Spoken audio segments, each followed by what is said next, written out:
Hello, I'm Stephen Matchett from Campus Morning Mail, and this is Expert Opinion, where we ask people who know what's going on in education and research, what's going on. Expert Opinion is brought to you by Twig Marketing, Australia's original higher ed marketing consultancy. If you've got a brand issue or a message that isn't getting out, talk to Tim Winkler. Tim@twigmarketing, that's one word.com. And thanks to producer Amanda Johnson from Twig, who makes Expert Opinion happen. RMIT has announced D3, a resource of online courses for next-gen digital business. It brings together a range of university teaching and research, including the Blockchain Innovation Hub, which CMM has been covering with no little admiration since 2016. Back then, Jason Potts, who heads the hub, co-authored a paper on how researchers could use a blockchain to replace journals. He and his colleagues have been researching the many ways the blockchain can change the way the world works since then, and he joins me this morning. Professor Potts, thank you for sparing the time. Thank you very much. Great to be here, Stephen. So for people who assume that the blockchain is only cryptocurrency, can you talk a bit about the range and reasons for the centre's work and where it fits into the new RMIT D3 product? Yeah, thank you for that opportunity to do that. So I'm an innovation economist. My area is the economics of new technology. And about sort of 6 years ago, myself and a few others, we started getting interested in cryptocurrencies and blockchain as the sort of latest, newest technology to research. And we very quickly went down the rabbit hole once we realized that a lot of people were fundamentally misunderstanding what this was. And the initial insight, which I think is still quite common, is that blockchain technology is basically cryptocurrencies. It's digital money on the internet. And why do we need that? We've already got money that works pretty well. What's the big deal? And the big deal was that this technology isn't just money. Money is one of the use cases of it. The fundamental idea is that this is a technology for creating common knowledge and trust about social facts. These are social facts around identity, who is that person, ownership, who owns this thing, all of the transactions in an economy that are being recorded, the sort of things that enter into ledgers. And ledgers is the other name for blockchain technology is distributed ledger technology. And ledgers are ways in which we as a society and economy just keep track of all of the things, how we all organize and coordinate the record keeping and base layer of an economy. And all economies are built upon that. So what's interesting is that ledgers, ledger as in book, as in just a book that you just keep track of what's going on and changes and updates in that. But that technology more or less hasn't changed for thousands of years. And then suddenly, 2009, it did. We got this dramatic sort of new technological upgrade of that was built for the internet. And that insight to us was the idea that fundamentally what that means is that we've got a new base layer technology that is digitally native or internet native for global economies. And that's a profound technological shift. And we spotted that and said, all right, this means that all the computer scientists and mathematicians were interested and excited by this. But our insight was that so should business schools. Be absolutely on that this is this new sort of technological revolution in record keeping, ledger technology, is not just a change in digital money on the internet and all of the things that we've seen so far. That's initial use cases. This will start to spread out as we use it for all sorts of things.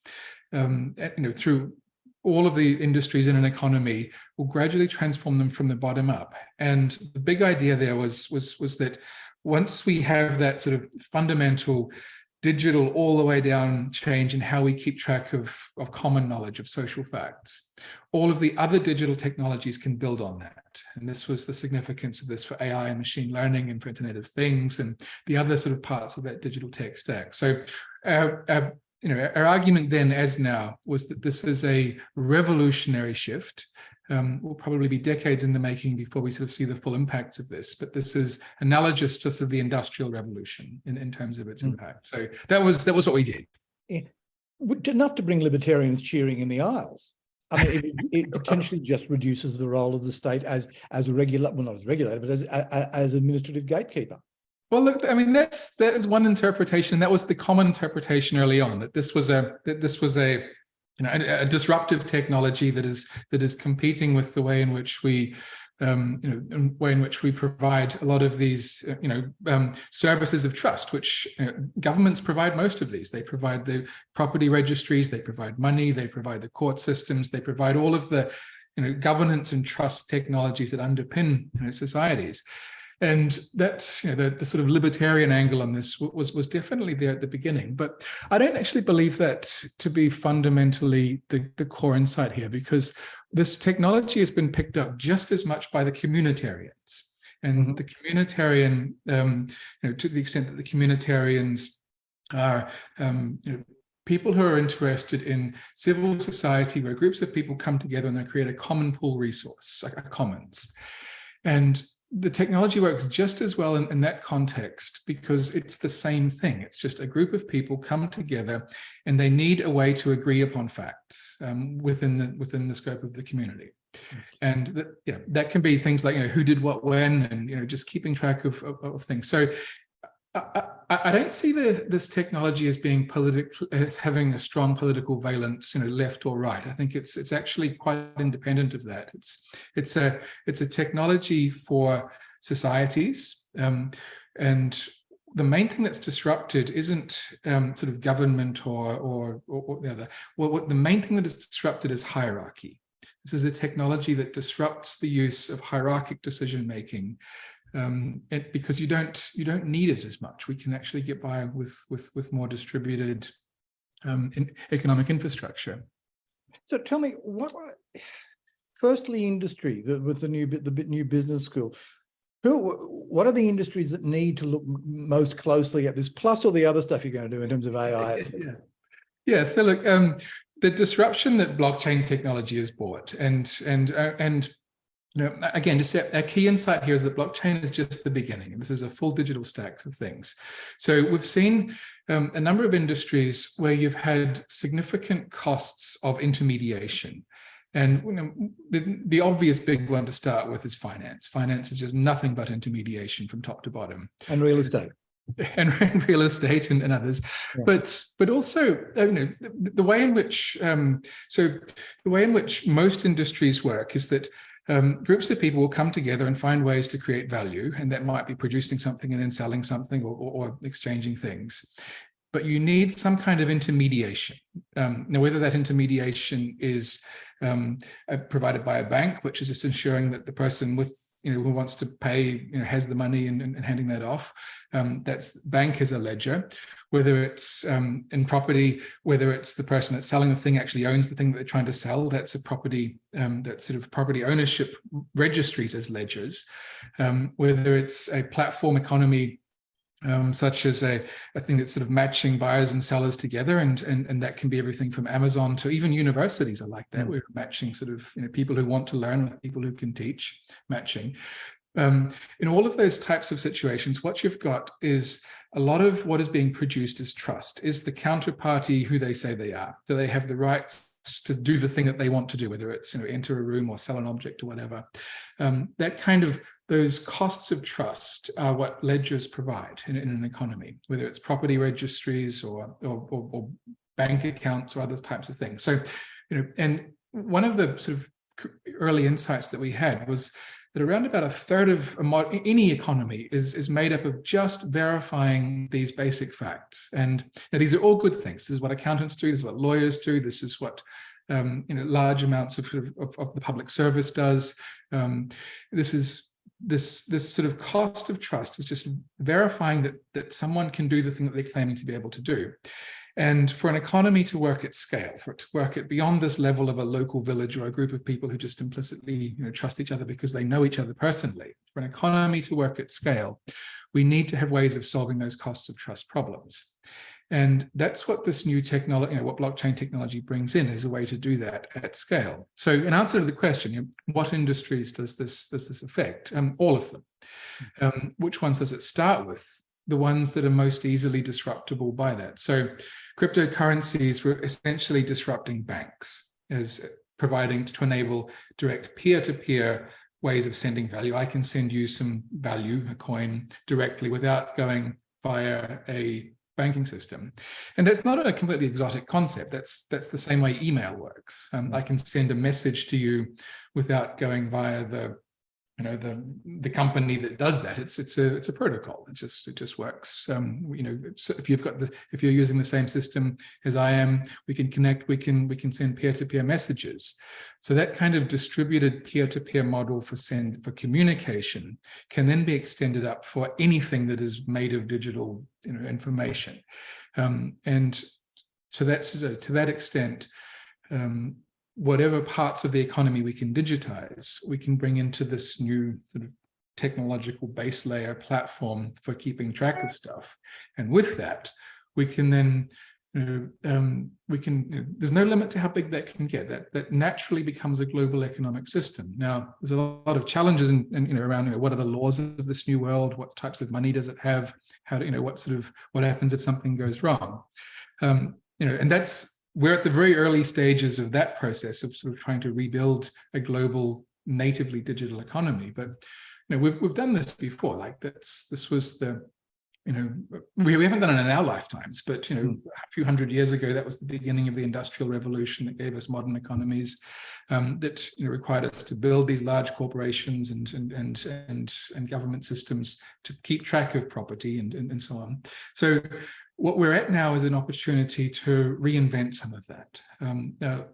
Not all of it is broken. Some of the systems are actually working very well, but they're costly. And this is the opportunity to try and find ways to significantly drive down the costs of having economic systems work at a global scale. And that's the revolution that we're in now. It's a very good point. I mean, Matchett, Deirdre McCloskey, a bunch of merchants in Amsterdam and London in the 1680s, they'd have got this.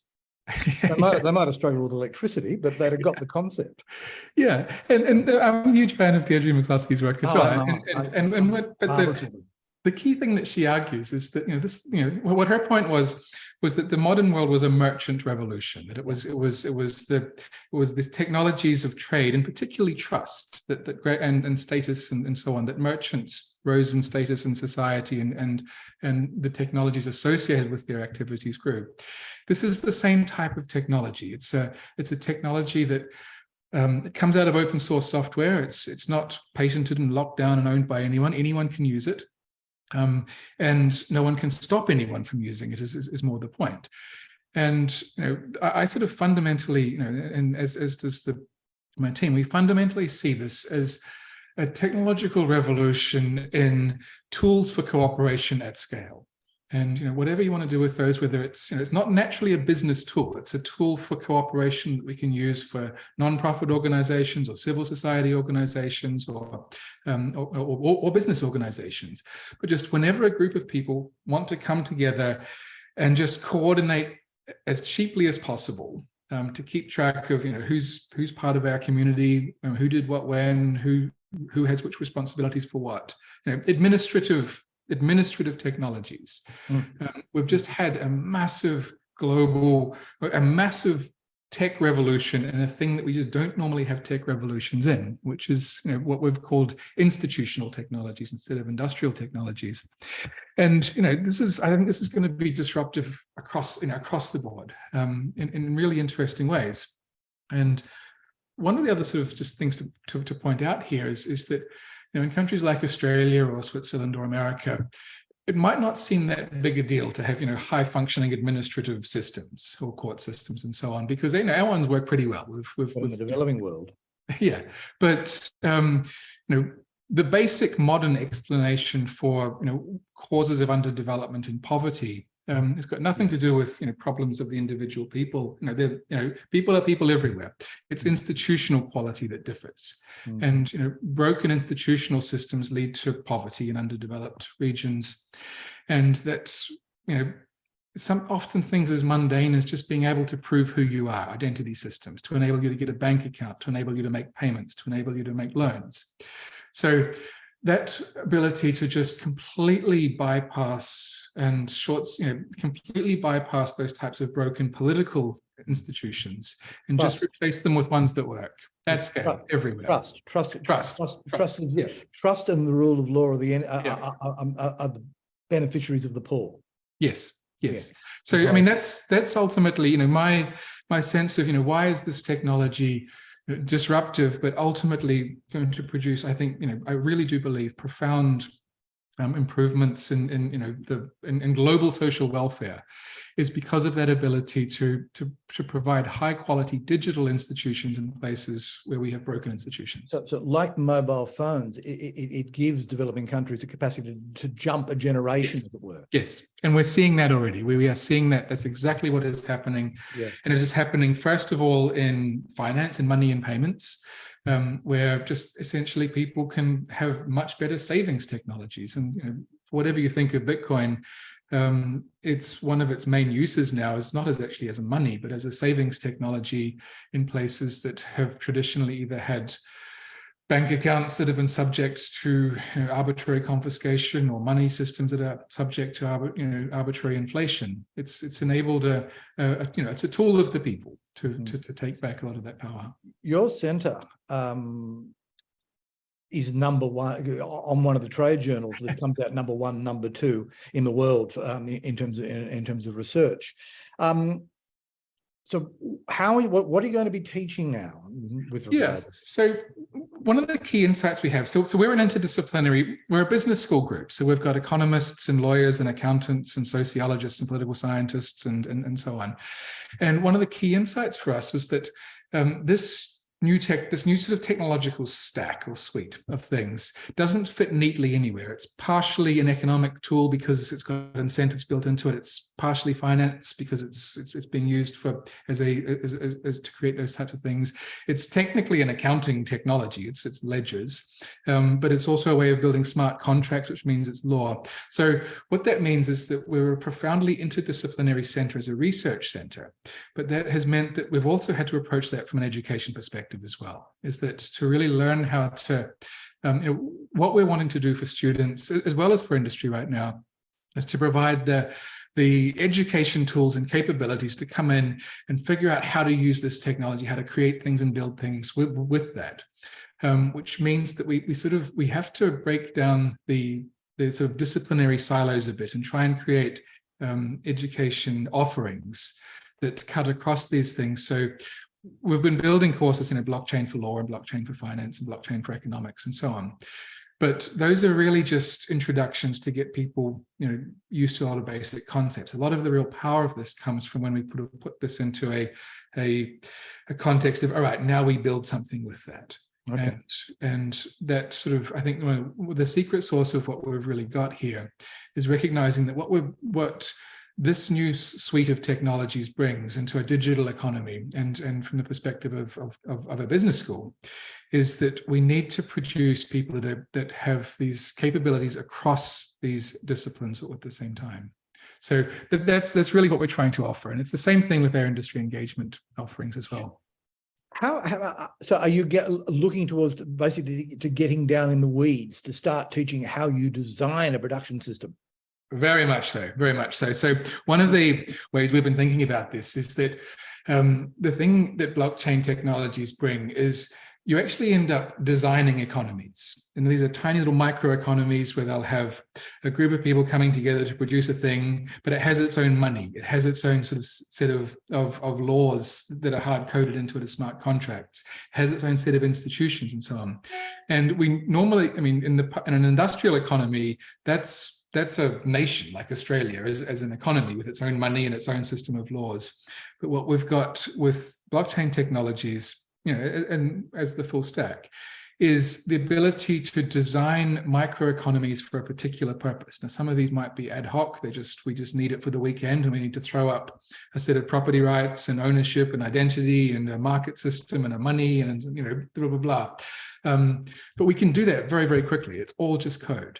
And so what we're sort of doing is really somewhat reinventing a lot of or bringing these design capabilities right to the level of, we're designing economies that have accounting systems and legal systems and monetary systems built into them. But not the sort of thing that takes years and years and all sorts of committees and so on to build. It can be just downloaded and built very quickly. So that's this new vision that we have. This is really industrial revolution stuff, isn't it? I mean, you don't have a forge, but you really are testing and developing and working up stuff that no one really knows how it will work yet. Yeah, and I think that metaphor is correct, but this is an industrial revolution that instead of the factory system, and the factory system was the key institutional breakthrough in the industrial revolution, a new way of organizing people and machines and so on to produce value.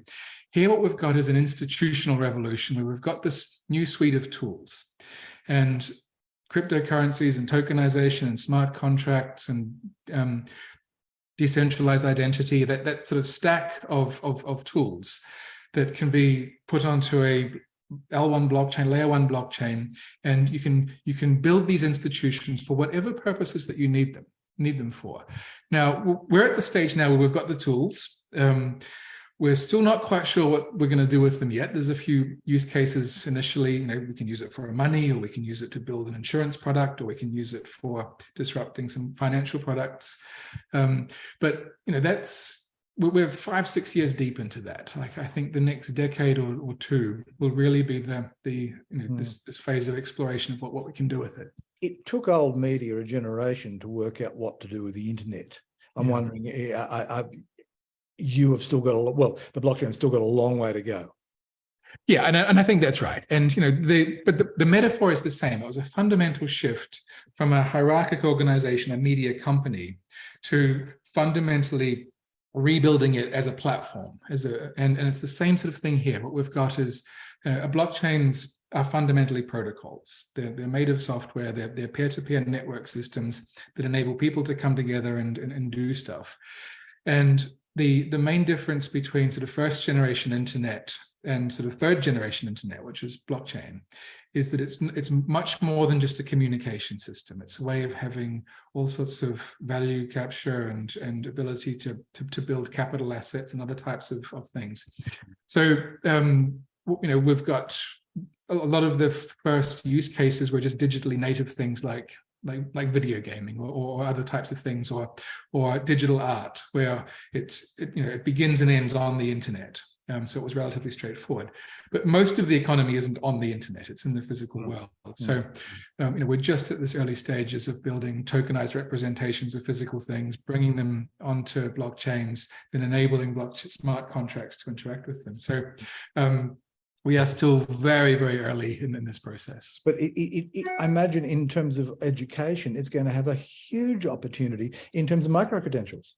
Yes, so that was one of the big use cases right from the start that we were excited about was a credential, a degree is essentially a verification that you are who you say you are, that you have the skills that I say that you have or that you've been given, and you use that as an input into a job or something somewhere else. It's a technology of trust. It's a way of just overcoming the problem of anyone could say anything about the skills they've got. So credentials are a type of certification that is a technology of trust.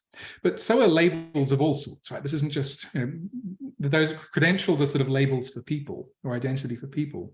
But the entire trade networks are, a lot of the costs of global trade are just verifying that the thing in the box is what it says it is. It came from where it says it is. It's compliant with the rules of labor and other things every time it moves. And it's a lot of the costs and complexities of global trade really come down to just, can I trust the information that's written on this thing? So it's exactly the same problem in the education system as it is in agricultural exports or minerals exports or advanced manufacturing exports or other types of sort of verification of just, how do we trust that the thing written on the thing is true, right? That's what we mean by a blockchain as a common knowledge technology. It enables everyone to trust information as being true. And when you can do that, we can just a whole lot of costs disappear. And that's the big argument about, why will this, how do we massively lower the cost of education, for instance? Answer, we reduce the cost of credentialing. How do we massively lower the cost of global trade, or extend that? We reduce the costs of verification of information. And this question of, how do we get the next, well, what does the next 50 years of global economic growth look like? Like, how do we double our economies or our wealth or our human capabilities again? And this is the answer. It's not that we find more resources or we get, quantum computing and all of these sort of advanced physical technologies will help. But the huge breakthrough that we need is dramatically lower the cost of just verifying information about truth, whether it is of people or of things or of some combination of both, at global scale. And then we have ourselves a global economy that just works well everywhere, not just in some places. Unfair question, but in 10 years' time, what would you like to be teaching? Where would you like to see the problems that you then have to address in class? Look, I think the thing I'm most excited about with blockchain technology, like where it's going, is I think it massively powers up charities. And at the moment, charities are kind of the weak cousin of modern organizations, because they sort of fit between the gaps. They're not powerful like modern corporations or governments. Because they just get eaten alive by administrative costs of the verification of who gave what, when, to do what, and how do we, so what I see is this huge flourishing of civil society, voluntary organizations coming together to solve not just local problems like local sports clubs and things, but huge global problems at scale. So what I want to see about 10 years from now is a fundamental rebalancing of the types of organizations that exist in the world, where at the moment, most of the organizations that exist in the world that have all of the wealth and power and control are corporations. Governments are sort of next in that list, and similarly, and then there's a huge drop off to voluntary civil society organizations. I want that to be rebalanced, and this is a technology that puts them back on an even footing, because they're all playing with the same underlying infrastructural tools. How do we build sort of systems to just create common knowledge and verification of who, what, when, why, just record keeping. So that's what I want to see. Now, what does that mean for a university? Is that people coming into universities aren't coming in going, how can I study something to get a job? It's how can I learn the tools and capabilities so that me and my squad can go out and just do something amazing. And whether that could be start a company or a startup or whatever, or work within one, or it could be just tackling a huge problem and going, look, that's the problem we want to focus on. Here's how we're going to finance it, by issuing tokens. Here's how we're going to manage who's doing it with this tech. And I want universities to be at the center of that. It'll make life a lot easier for people with something to patent. Well, so this can go one of two ways. So the patent system is a way, an intellectual property, whether it's copyright or patents, is a ledger. It's a way of keeping track of this person discovered this thing at this point in time, and then we attach rights to it through the patent system to say that it's a natural monopoly, that no one else can do it with that thing. But it's fundamentally a record-keeping system that timestamps an idea. That's an NFT. Is exactly the same thing. But instead of relying, the thing about patents and copyright is they're country by country specific. They work well in a country if you've got enough lawyers, but they're terrible at global scale. So we don't have a sort of internet native global way of just keeping track of of ownership and property rights in ideas. And I think this is now whether we use this to create a global commons of, I came up with this idea and I can verify that, but I'm pushing it into the commons for free use, or whether I'm the other way, this is mine, this is my idea. If you want to use it, you license it from me, but I can verify that I developed it then. So again, a lot of legal mechanisms that underpin science, and there's also the creative industries is fundamentally built on copyright. At their base layer, record-keeping systems, who came up with this idea when, who registered it when. But they're record-keeping systems that just get eaten alive by intermediaries, by just the costs of verifying who has this thing when, and developing contracts for that. Now, again, this is not a complaint against the people that do that. This is, that's just the technologies we have. But what I think this, we want ways of recording and keeping track of those things. It's absolutely a good thing. But if we can do it at much lower cost, at greater scale, what that does is it pushes the power back to the creators. And it's that sort of disintermediation process means that, I think this is a fantastic thing for, any producer of creativity, whether it's sort of scientific creativity or new journal articles or papers or science, or whether it's musical creativity or visual arts or just whatever it is. This is just the technology for just keeping track of those facts about who did it, when did they do it, what were the conditions they attached to it, and so on, for creating new types of property that exist at global scale, including free property, including property that's pushed into the commons. When you have time, sometime in the hopefully near future, get you back to talk about all this in terms of access to research. But having said that, now I know you're busy and you've got a lot on the day, so we'll hold it there. Jason Potts, thank you so much for that. That was really fascinating. It really was very interesting indeed. It is the most marvelous work you're doing, and a great pleasure to have met you. Thank you very much. I'm Stephen Matchett from Campus Morning Mail. We've had Jason Potts, which has been great. Thank you, Jason, and we're out.